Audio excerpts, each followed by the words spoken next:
Hello, good evening, good afternoon, good morning and welcome. It's Nurse Richard, the Wax Wizard. Thank you for joining me. An interesting one today. Anybody who is a fan of put my teeth back in, satisfying skin peels, then you are in for an absolute treat. Because this is a good one.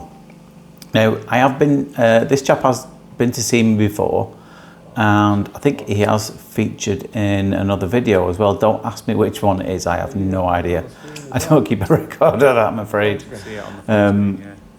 Because these are all anonymous, you know. Sometimes the people who are in them know they're in them because they recognise it because they watched it at the time. But I don't keep people's names anywhere, so I wouldn't have a clue which one it was.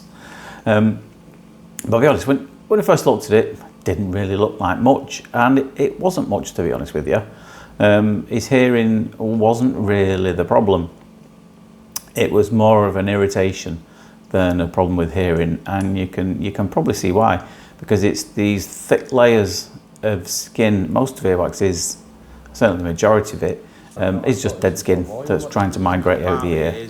And what happens when this chap's skin gets to the outer portion of the ear, it gets trapped there a little bit and then just backs up behind it. So what we do every time he comes is just peel away these layers of skin. Look at that, it's a really satisfying peel, that one. I think it goes all the way down in that first go there. It looks like the wings of a fly when it comes out. There we go, good one that. Just left a little bit on the roof of the ear canal there, so let's just go and tidy that up. Now these are notoriously tricky to get in these particular areas. For a start, it's in around that corner, around that bend. It's on the cartilage portion there, so you can see it's a bit more softer. There's a bit more give in that skin there because there's a bit more fatty tissue around it, so it's, you know, it's kind of okay to rub against that, but it is a bit further in. It's just right at the junction of the cartilage part of the ear and the bony part of the ear. So when you get a little deeper, obviously you have to be careful that you don't jab the inside of the bony portion, because you will know about it if somebody does that. And touch wood, so far that's never happened. I've never jabbed anyone's ear. Yeah, it's tricky because you need it's why it's all up, especially when it's on the left hand side here. You need to put the endoscope in to straighten that ear canal. So the endoscope has to be right up against the side of the canal wall there. But then to keep it open and also to keep it pointed in the right direction so you can see is very difficult, because it kind of goes in and then it's kind of tucked in, just tucked in around that little bend there. So it's quite difficult to get in and quite difficult to visualise those little areas there. But the rest of the ear looks absolutely great, you know.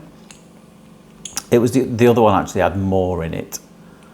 And that was a bit more of a difficult peel, that one. I think you're probably going to enjoy that one too. You might hear the audio as well. He was having a bit of a chat all the way through. He does enjoy watching these, as a lot do. Very few people ask me, I think no one's ever asked me to turn it off, because like I said in other videos, people can watch their procedure at the same time. It's like a 36, 40-inch monitor.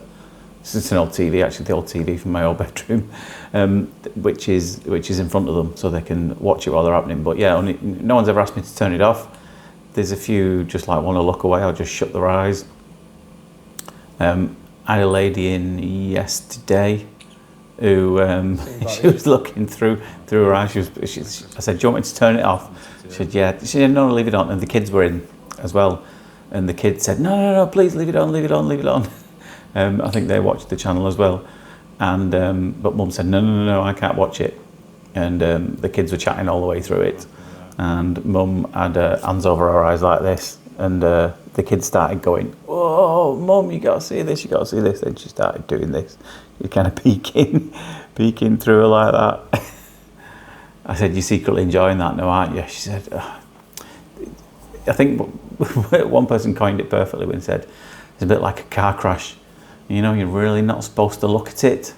but you kind of can't help it. You call them rubberneckers. Looking at something that you probably shouldn't look at. Now this gave me a bit of trick. So this was the other ear, and it was, this layer of skin here was thicker than I thought it was going to be, which was why it was a bit trickier to get out. It's a fine end tube this, because any peeling is always best to do with fine end tube. Gives you a bit more precision, but as you can tell it's stuck there. So what I've done, I've got the forceps there and tried to give that a wiggle and pull that out, but unfortunately what you'll see is it just cuts straight through it. They have the time and place forceps, but I think this one was just a bit too soft, and squidgy, because as soon as you clamp onto it and pull, the only bit that comes away is the bit that you've actually clamped onto, which is not going to be there all day. As you can see, it's just breaking apart. So I decided to get the big guns out on that one, and we'll just get the full-size tube and grab that, and you'll see me slowly move into the ear canal here. It's a good shot this actually, and you can just see how thick that skin is underneath it, and that's why it wasn't coming away too freely. But out it pops there, and again same area as the other one. There's a bit of this sticky stuff right at the roof of the ear canal there, which again is tricky to get into, but comes away with it too much of a fuss at. And you'll also see there's a bit of a flap on the left hand side there. We do go down and get that and peel that all the way down to the eardrum in a bit. I hope you're all doing okay anyway. It's been a quiet day today, I'm not gonna lie, in clinic. It's not always full.